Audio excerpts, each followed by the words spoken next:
Meanwhile, tight security is in place along the Indo-Bangladesh, with an indefinite night curfew in place within 200 meters from the zero line. Patrolling by security forces from the BSF and SOT in various locations has been intensified.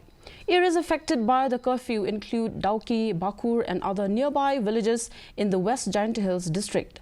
Headman of Dauki village, Mankrao Ringsai, has expressed confidence in the BSF's security measures and hoped for continued cooperation between the village community and the Central Armed Police Force to secure the area.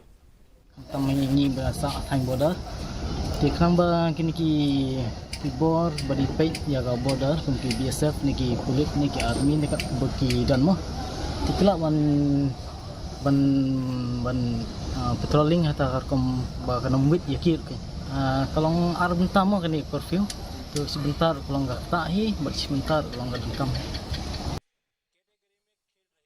The Meghalaya Education Minister Rakam A.